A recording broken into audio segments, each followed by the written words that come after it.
अस्सलाम वालेकुम नाज़रीन, आप देख रहे हैं प्रोग्राम गोया और मैं हूं अरसलान खालिद। आज के प्रोग्राम में हम बात करेंगे इस वक्त अगर देखा जाए तो जो सियासी मंजरनामा है उस पर सबसे ज़्यादा जो बातचीत है, जो गुफ्तगू है गुज़िश्ता कई दिनों से वो साबिक़ वज़ीर-ए-आज़म नवाज़ शरीफ साहब से मुतल्लिक है। चाहे उन्होंने जो APC में ख़िताब किया उसकी हम बात करें या फिर आज जब अपनी पार्टी की मीटिंग में उन्होंने एड्रेस किया और उसकी जो खबर सामने आई, या फिर वहाँ से लेकर हम इस्लामाबाद हाई कोर्ट के आज के जो रिमार्क्स हैं उनकी अगर हम बात कर लें तो हर तरफ नवाज़ शरीफ साहब की कहीं ना कहीं बात हो रही है।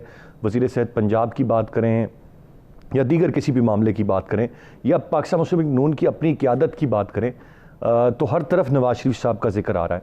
नवाज़ शरीफ साहब जो कि बड़े अरसे से खामोश थे, वो खामोशी APC में अपने ख़िताब के ज़रिए उन्होंने तोड़ी और उसके बाद से वो खासे एक्टिव नज़र आ रहे हैं, उनके बयानात आ रहे हैं। फिर आज जो पार्टी से उनका एड्रेस करना है, ये तमाम तर चीज़ें हैं जो बता रही हैं कि अब मामलात बिल्कुल वैसे नहीं रहेंगे जैसे गुज़िश्ता कई अरसे से चल रहे थे, बल्कि नवाज़ शरीफ साहब गो कि वो लंदन में ही बैठे हुए हैं लेकिन वो कहीं ना कहीं एक्टिव होंगे। और अब शहबाज शरीफ साहब की गिरफ़्तारी के बाद अगर मरियम साहिबा की गिरफ़्तारी आइंदा आने वाले दिनों में नहीं होती तो बज़ाहिर एक सवाल ये लग रहा था या ऐसा नज़र आ रहा था कि मरियम साहिबा अब पाकिस्तान मुस्लिम लीग नून को लीड करेंगी। आज जो पार्टी मीटिंग हुई उसमें भी मरियम साहिबा मौजूद थी, गो कि दीगर क़यादत भी थी लेकिन मरियम साहिबा खासी एक्टिव हैं, नवाज़ शरीफ साहब के साथ राब्ते में हैं।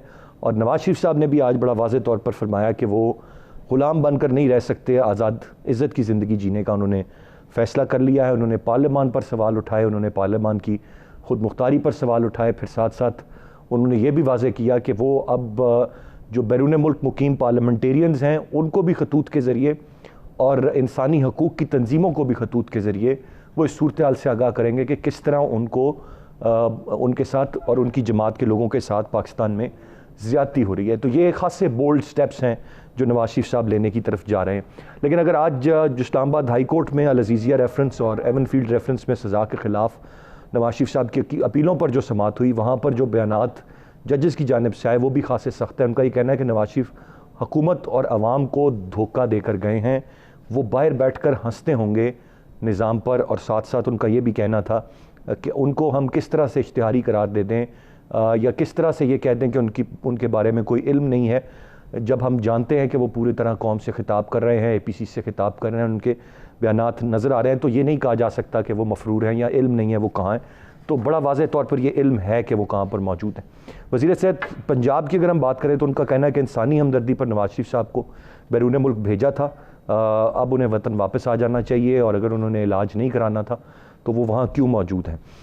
मैं चाहूँगा आज के प्रोग्राम में नवाज़ शरीफ साहब के हवाले से हम ज़रा तफसील से बात करें और किस हद तक लंदन में बैठकर उनकी सियासत मुमकिन होगी या क्या हतमी तौर पर उन्होंने ये फ़ैसला कर लिया है कि वो लंदन से ही अपनी सियासत जारी रखेंगे और किस हद तक वो टफ़ टाइम दे सकेंगे इस मौजूदा हुकूमत को या उनकी पार्टी दे सकेगी जब एक के बाद एक गिरफ्तारियाँ। ये वो चंद अहम चीज़ें हैं जिन पर मैं चाहूँगा कि आज के प्रोग्राम में हम बात करें। एक ब्रेक की जाने में बढ़ूँगा, ब्रेक से वापस आएंगे, मैं गेस्ट पार्टिसिपेंट्स का तारुफ कराऊँगा और हम गुफ्तगू के सिलसिले का आगाज़ करेंगे।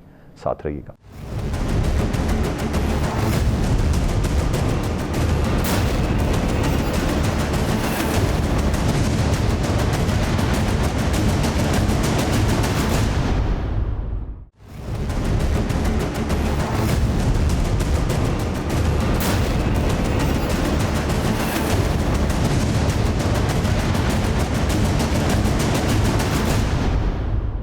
जी वेलकम बैक।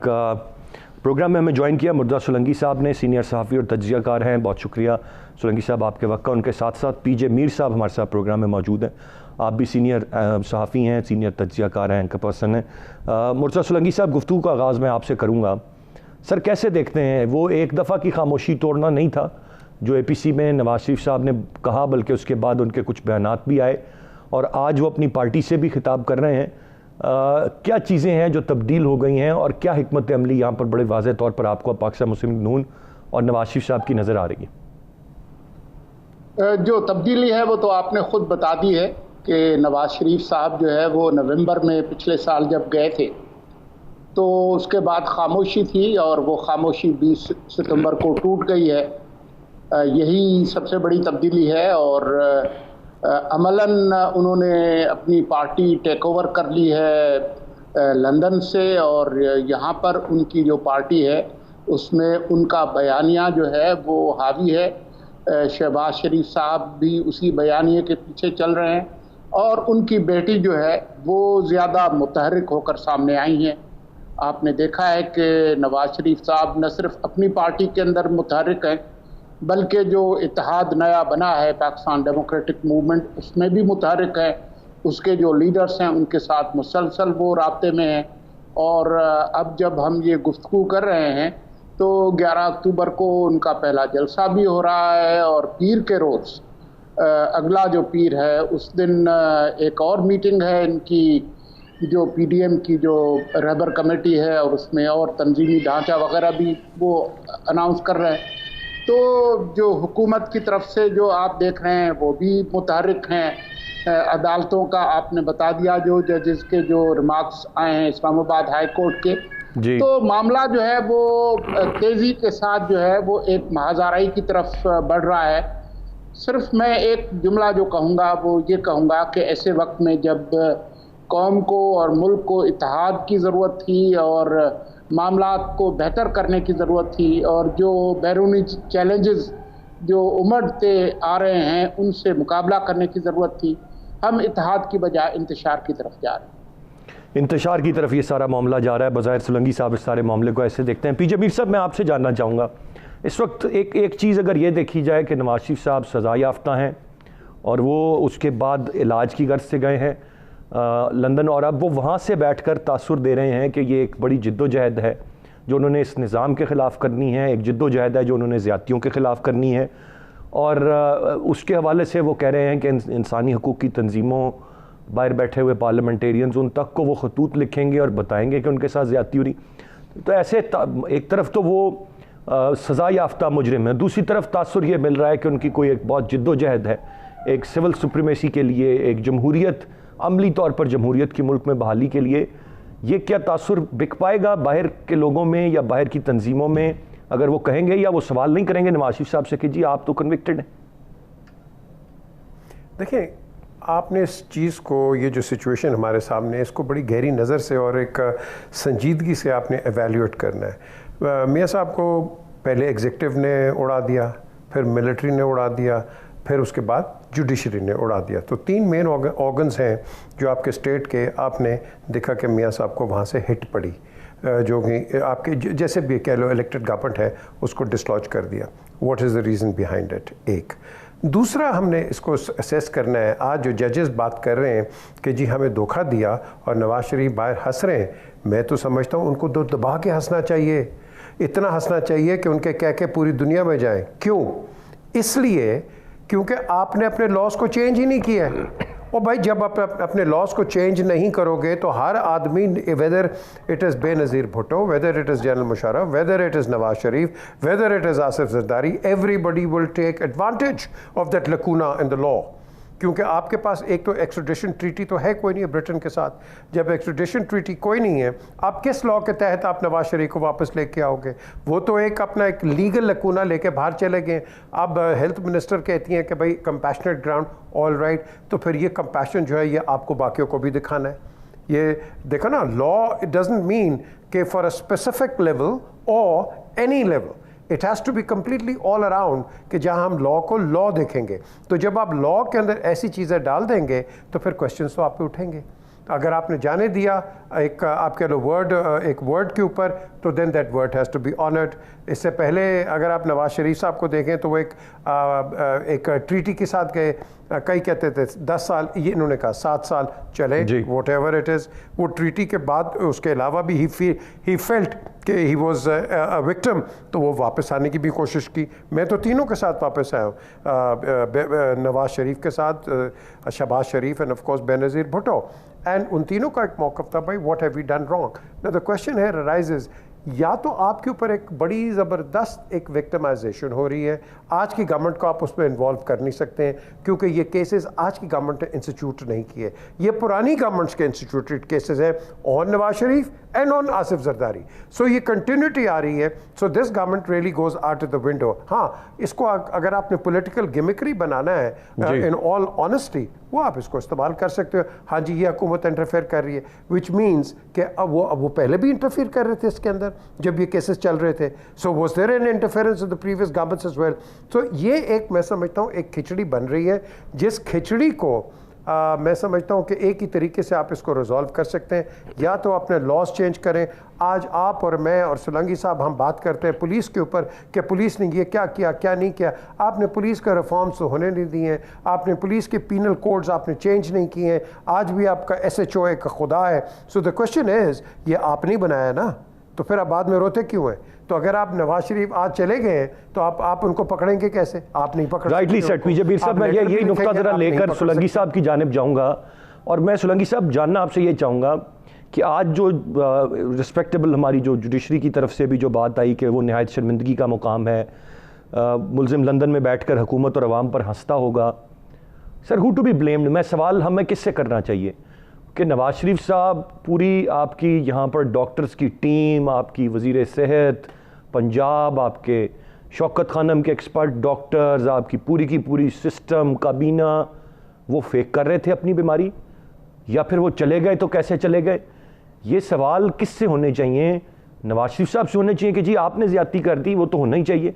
लेकिन इन सब से क्यों नहीं कोई सवाल करने की तरफ आता कि आप लोग क्या कर रहे थे, या आपको नहीं पता था कि उनकी हेल्थ कितनी क्रिटिकल है, जाना कितना ज़रूरी है?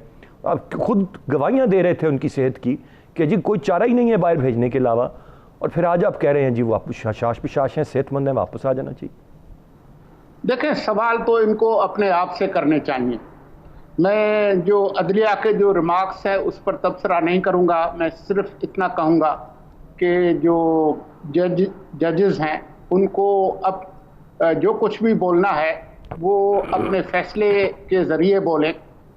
बाकी जो रिमार्क्स हैं वो जितने कम से कम आएँ उतना बेहतर है, क्योंकि जिस तरीके से हमारे यहाँ हेडलाइंस और टिकर्स बनते हैं, और ख़ास तौर पर ये इफ्तिखार चौधरी साहब के ज़माने से काम शुरू हुआ है, इससे अदलिया की इज़्ज़त में कोई इजाफा बिल्कुल भी नहीं होता।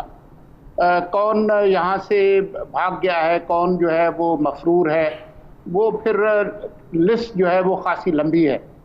जहाँ तक नवाज शरीफ साहब के बाहर जाने का ताल्लुक है, वो सबको मालूम है कि वो कैसे गए हैं। इस्लामाबाद हाई कोर्ट ने उनको नहीं भेजा, लाहौर हाई कोर्ट ने इसकी इजाज़त दी। हमारी वफाकी काबीना ने उनका नाम ECL से हटाया। जो डॉक्टर्स का पैनल था उसमें उसकी सरबराही डॉक्टर यास्मीन राशिद साहिबा ने की। वो आज भी अपने उस मौक़िफ़ पर कायम हैं कि उनकी हालत वाकई इतनी नाजुक थी। जो डॉक्टर्स जिन्होंने ये रिकमेंड किया वो आज भी अपने मौक़िफ़ पर कायम हैं। वो आज भी ये कहते हैं कि जो लैब के जो रिज़ल्ट्स हैं वो वही कहते हैं। तो उसके बाद जो है वो इनको शिकायत अपने आप से करनी चाहिए। अब इसको लकीर को पीटने का कोई फ़ायदा नहीं है। जहाँ तक सोलंकी साहब ये फरमाइएगा, ये कोई मौजज़ा तो नहीं है ना कि अगर सेहत इतनी ख़राब थी, रिज़ल्ट्स थे और इलाज कराए बगैर ही बरतानिया जाके वो सब मामलात सीधे हो गए, ऐसा तो ये कोई मौजज़ा नहीं हुआ। फिर मैं क्या समझ लूँ कि सारी मशीनरी भी जो है वो फौज रिज़ल्ट दे रही थी और इनको बेवकूफ़ बनाया जा रहा था, इनको समझ ही नहीं थी, या कोई बैक चैनल डील थी जिसका ये हिस्सा थे और उस अंडरस्टैंडिंग के तहत उस वक़्त इन्होंने भी जाने दिया? देखें, अगर कोई बैक चैनल डील थी तो वो भी ये लोग खुद बताएं, क्योंकि काबीना के जो कुछ अरकान हैं वो भी इस मामले पर तकसीम है। शेख रशीद साहब जो सबसे सीनियर वज़ीर हैं, जो कि कई पार्लिमान में रहे हैं, उन्होंने जो कुछ कहा, आप कहें तो मैं दोहरा दूं, वो ब्लास्फेमस जो उनके रिमार्क्स हैं, जिसकी कोई तरदीद वज़ीर आज़म हाउस से नहीं आई, ना ISPR से आई है। अगर आप कहें तो मैं वो दोहरा दूं, लेकिन उसका कोई फ़ायदा नहीं है। तो इस मुल्क में फ़ैसले कौन कर रहा है और किस तरीके से फ़ैसले हो रहे हैं? कहें तो मैं परवेज़ मुशर्रफ साहब की वो जो बात है उसको दोहरा दूं, जो पाकिस्तान के नेशनल TV पर उन्होंने कही कि किस तरीके से वो मुल्क से बाहर गए और अदालत ने कैसे फ़ैसला किया। तो फिर ये बात जो है वो बहुत दूर तक चली जाएगी कि इस मुल्क में फ़ैसले कौन करता है और कैसे होते हैं, और फिर ये बात फिर जुड़ जाएगी कि नवाज शरीफ साहब के ख़िलाफ़ मुकदमात कैसे बने, JIT कैसे बनी, फिर वो मॉनिटरिंग जज कैसे बना, फ़ैसले क्या आए, क्या वाइट कॉलर क्राइम है या कोई कत्ल का मुकदमा है, फिर संगीन गद्दारी के जो मुर्तकिब जो पाए गए वो साहब बाहर कैसे बैठे हैं, उनको क्यों नहीं बुलाया जाता, उनके बारे में ये तबसरे क्यों नहीं होते। तो ये बात जो है वो बहुत दूर तक चली जाएगी। पीजे मीर साहब, आप क्या समझते हैं कि नवाज शरीफ साहब ने अब ये फैसला कर लिया है कि उन्होंने लंदन से बैठकर सियासत करनी है और यहाँ नहीं आना? जब आज वो ये बात कह रहे हैं गुलाम बनकर नहीं रह सकता, इज़्ज़त की ज़िंदगी जीने का फ़ैसला कर लिया, इससे तो तासुर यही मिलता है कि उन्होंने अब शायद वापस नहीं आना और वहीं रहना है।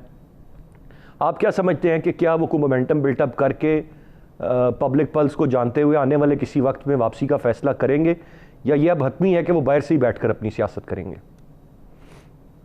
देखें, 15 साल सियासत की थी खोमेनी ने पेरिस में रह के, और इवेंचुअली जब उसने देखा कि एक डेंट पड़ गया है और एक ब्रेकेज हो गई है, फ्रैक्चर्स हो गए ईरान में, तो वो वापस चले गए। एक ये एग्जांपल्स है, और कई और एग्जांपल्स है, ईवा परौन का भी है, हर एक का भी है। पाकिस्तान की डायनामिक्स दूसरी हैं, यहाँ सिस्टम्स और हैं।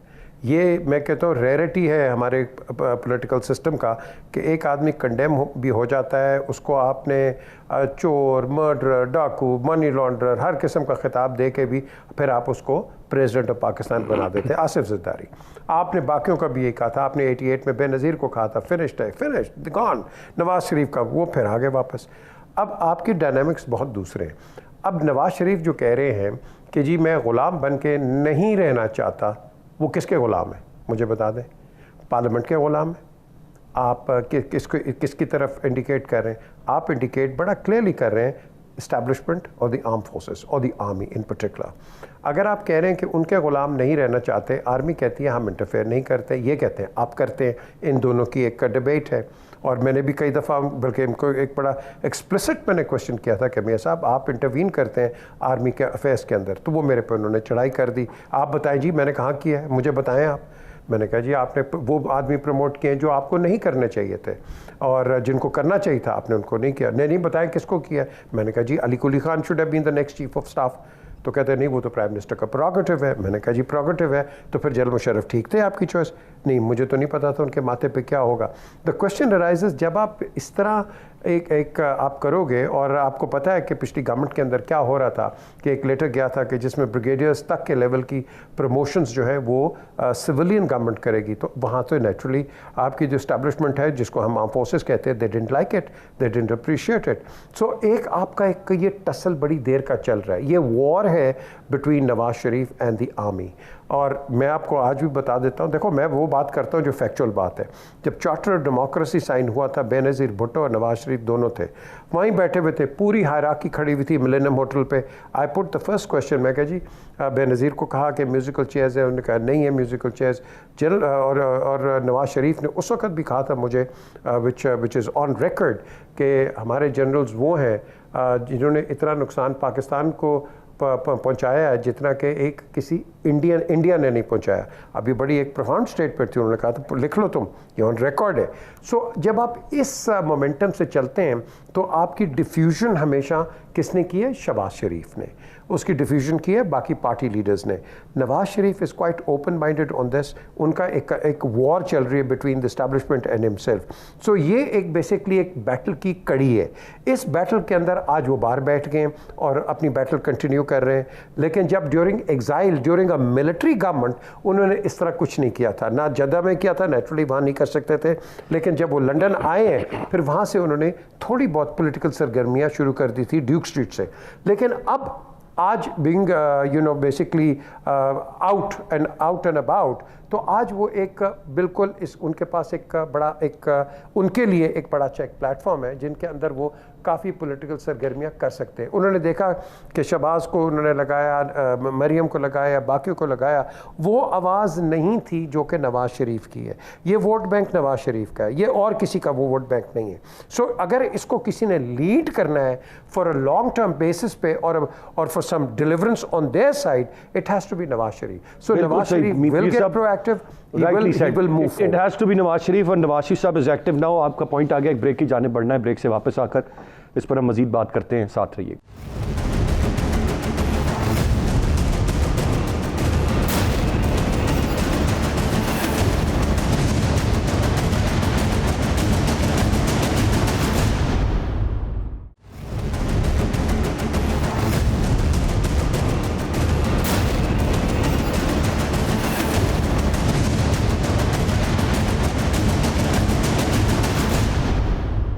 जी वेलकम बैक। गुफ्तगू को आगे बढ़ाते हुए सोलंकी साहब मैं आपसे जानना चाहूँगा, इस वक्त मुझे ये बताइएगा कि पब्लिक पल्स क्या नज़र आती है आपको? आवाम को अपोजिशन के इकट्ठे होने से नवाज शरीफ साहब के खामोशी तोड़ने से, मरीम साहिबा के मंजर आम पर आने से, इन चीज़ों से कोई पब्लिक में कोई एक्साइटमेंट, कोई खुशी या कोई रे ऑफ होप आपको नज़र आती है, या आम आदमी पाकिस्तान का अपने मसाइल में इतना उलझा हुआ है कि उसको अपनी जो दाल रोटी है सिर्फ उसी की फ़िक्र है, and he doesn't really bother कि ये लोग क्या बयानात दे रहे हैं या एपीसीज हो रही हैं या नहीं हो रही? मेरे ख्याल में अभी ये बहुत पहले होगा और बहुत जल्दी में होंगे हम कि हम जो अवामी जो सोच है उसके बारे में कोई पेशगोई करें, क्योंकि अभी चंद दिन ही हुए हैं ये इत्तेहाद बना है। अभी उन्होंने अपनी पहली सरगर्मी भी नहीं की। 11 अक्टूबर को इतवार के रोज़ कोयटा में इनका पहला जलसा होना है। अभी कोई सरगर्मी सामने नहीं आई, लेकिन मैं एक बात जो कहना चाहता हूँ लेकिन हमारे मुल्क के बहुत सारे सीनियर मोस्ट सहाफ़ी जो हैं वो तो कहते हैं कि ये नवाज शरीफ साहब की तकरीर ऐसे सुनी गई है जैसे किसी ज़माने में पाकिस्तान और इंडिया का मैच देखा जाता था, सड़कें सुनसान हो जाती थीं। इसमें कोई शक नहीं है कि लोगों ने बहुत दिलचस्पी से ये सुना है, और पीजे मीर साहब जैसे मीडिया के जो एक्सपर्ट्स हैं वो आपको बताएंगे कि पाकिस्तान के जो मीडिया का कल्चर है उसमें एक बुनियादी तब्दीली हमने देखी कि बहुत ज़्यादा लोगों ने ऑनलाइन इस तकरीर को देखा और अभी तक देख रहे हैं, बजाय टीवी मीडियम के जो कि 2002-2003 से शुरू हुआ। तो वो टीवी जो है वो पीछे रह गया है और ऑनलाइन जो मीडिया है वो काफ़ी आगे चला गया है। लोगों ने, इसमें कोई शक नहीं है कि इसको लोगों ने बड़ी तादाद में देखा है, लेकिन सिर्फ तकरीर से कुछ नहीं होता। जो बुनियादी बात है वो ये है कि ये जो कुछ भी तहरीक चलाना चाहते हैं, ये तहरीक इनके कारकुनों और रहनुमाओं के मसाइल के लिए है या अवाम के मसाइल के लिए, ये तय करेगा कि इनकी तहरीक कामयाब होगी या नहीं होगी। ये एक हकीकी बात है कि 2.25 साल में मुल्क की मईशत का भट्टा बैठ गया है। ये तय बात है कि जो इस्लाहात जिसका वादा करके ये हुकूमत आई थी उसमें से किसी वादे को उन्होंने पूरा नहीं किया। जो तर्ज हुक्मरानी में जो बेहतरी आनी थी वो आप ज़रा पंजाब का हाल देख लें कि वहाँ पर हुक्मरानी कैसी चल रही है तो आपको समझ आ जाएगी बात की। आप देखें अगर खारजा पॉलिसी के हवाले से तो कोई बड़ी कामयाबी इस हुकूमत को हासिल नहीं हुई। मैं जो कुछ देख रहा हूँ और सुन रहा हूँ सीपैक के हवाले से, वो भी बड़े हद तक उसमें सुस्त रवि है। खुद वो अथॉरिटी जिस ऑर्डर के तहत बनी है वो ऑर्डिनेंस जो है वो पास नहीं हो सका, बाकी सारे बिल जो है वो पास हो जाते हैं। तो असल जो बात है वो लोगों की है। लोग बहुत मुश्किल में हैं। कोविड से पहले ही हमारी इकोनॉमी जो है वो बहुत पीछे चली गई थी। तो असल जो बात है वो ये है कि अगर ये इत्तेहाद, ये तहरीक अवामी जो मसाइल हैं, जो महंगाई है, जो बेरोज़गारी है, जो अफरात ज़र है, जो अद्वियात जो कीमतों में जो जिस तरीके से इजाफा हो रहा है, अगर उन तक मुर्तकिज़ हो जाती है तो हो सकता है कि लोग खड़े हो जाएं, और लोग अगर खड़े हो गए तो फिर ये एक सफ़े का बयानिया जो है वो किसी डब्बे के अंदर आपको मिलेगा।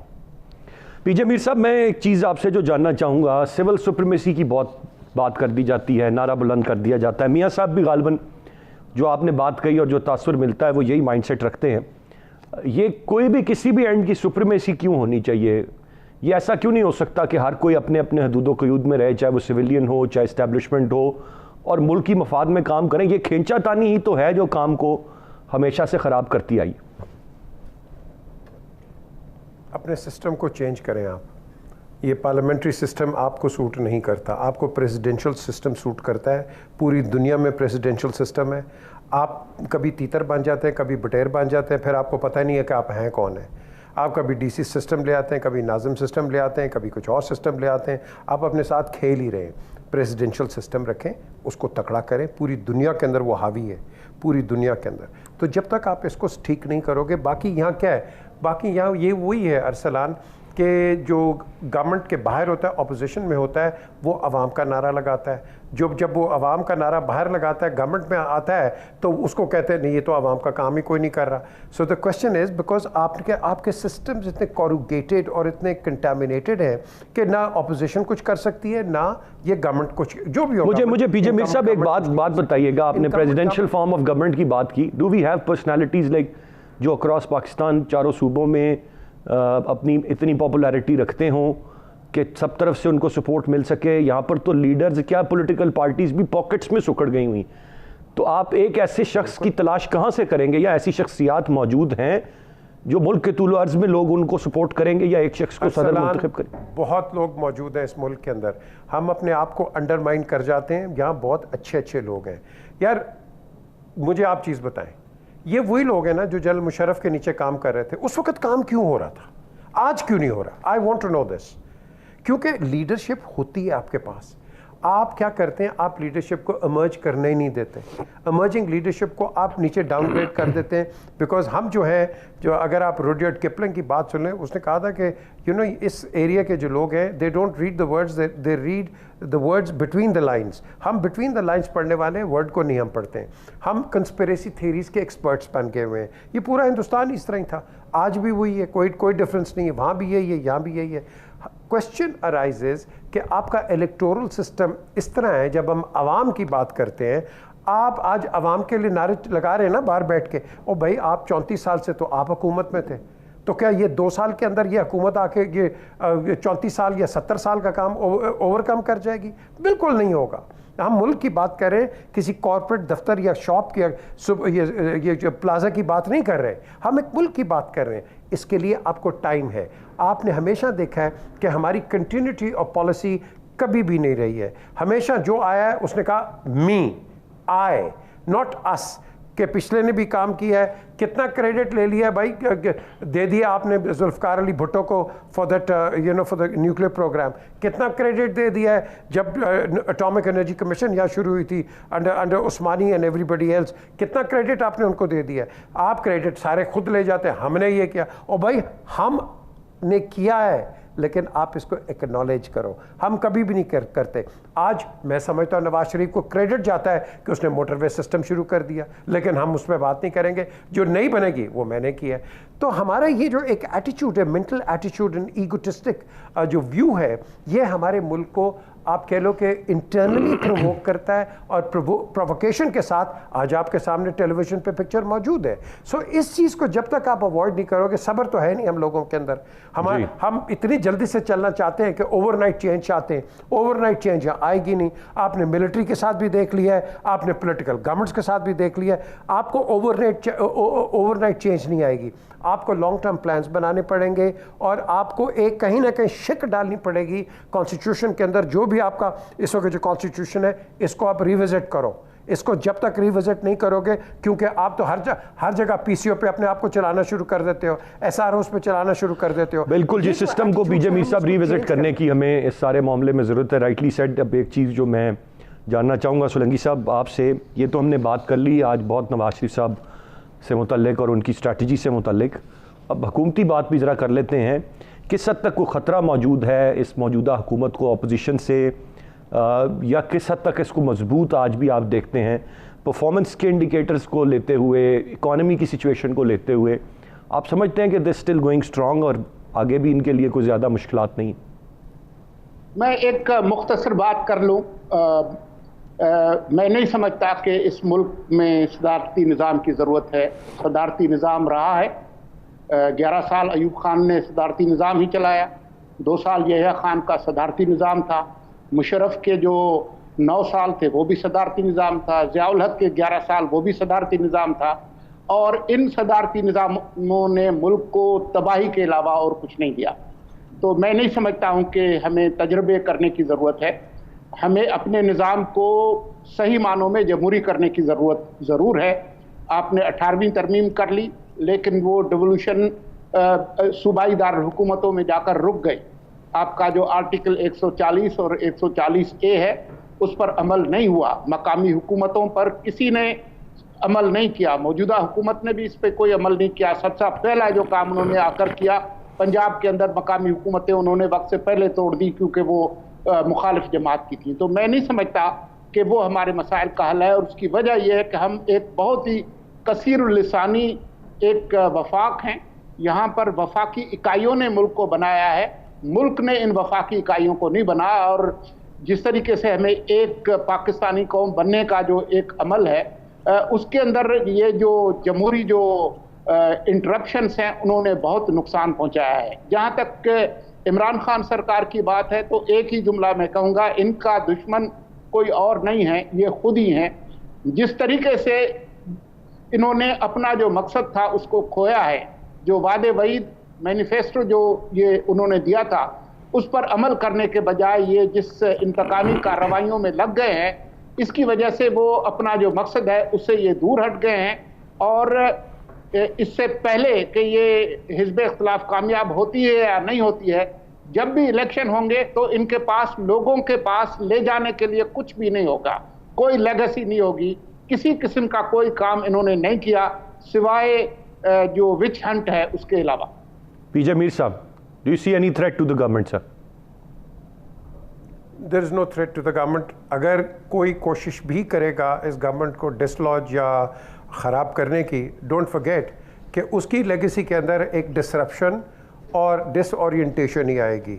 आपने इस गवर्नमेंट को पूरा टाइम देना है, इसका 3rd ईयर आ रहा है, ये डिलीवरेंस का पीरियड है, और अगर आप टाइम देंगे आपके पास, अगर तो आपका मैंडेट मिल जाता है तो फिर आपके पास कोई अच्छी चीज़ आएगी, नहीं रिपीट होनी चाहिए। 2013 में मुझे ख़ास तौर पे याद है कि जब ये मैंडेट PMLN ने दिया था 180 एज के अंदर, तो अब हम नीचे आए तो Nawaz Sharif was very disappointed and disjointed कि मुझे तो पता भी नहीं है कि मुझे हुकूमत लेनी चाहिए या नहीं, क्योंकि ये जो हमारे विरसे में जो चीज़ें आएंगी मुझे तो पता नहीं है मैं हुकूमत कैसे चलाऊँगा। नजम सेठी वहाँ मौजूद था, और भी सेनेटर तारिक अजीम थे, कई लोग और थे। द क्वेश्चन अराइजेज कि वो सही कह रहे थे, क्योंकि उस वक्त वो पीपल्स पार्टी की हुकूमत थी, तो आगे तो उनका कोलिशन। द क्वेश्चन अराइजेज कि जब तक आप एक तकड़ा प्लेटफॉर्म उसको बनाने नहीं दोगे, आज की गवर्नमेंट है incumbent government, and I totally agree with Solanki साहब कि इंटरनली इन्हीं के लोग, इनको चाहिए कि आपके पास एक अच्छा एक आदमी आया है और don't let him down, don't let him down, क्योंकि अंदर से अगर आप इस तरह की हरकतें करोगे, जिस तरह एक PIA का डिज़ास्टर हो गया है, और अभी तो मेरा ख्याल PIA की 1st एनिवर्सरी भी होने लगी है उसकी डेथ की, तो अब जब तक हम खुद अपने इदारों को इस तरह मार देंगे थ्रू इररिस्पॉन्सिबल स्टेटमेंट्स, तो नेचुरली इट रिफ्लेक्ट्स ऑन कि ये हुआ क्या है। सो मैं समझता हूँ इस गवर्नमेंट को अब चलने दो, इसके पास टाइम है और ये डिलीवर करेगी। ये लेट्स होप सो सर। तो लोगों ने वापस बिल्कुल सही। पीजे मीर साहब पॉइंट टेकन। तो फिर then you have the chance, you go and do it, but at least get us proper and a concrete platform. बिल्कुल सही sir. On this positive note I would like to end कि ये government deliver करेगी, तो इसी उम्मीद के साथ प्रोग्राम का इख्तिताम करते हैं। बहुत शुक्रिया दोनों मौजूद मेहमानों का। आज के प्रोग्राम से इतना ही। अरसलान खालिद को इजाज़त दीजिए। अल्लाह निगहबान।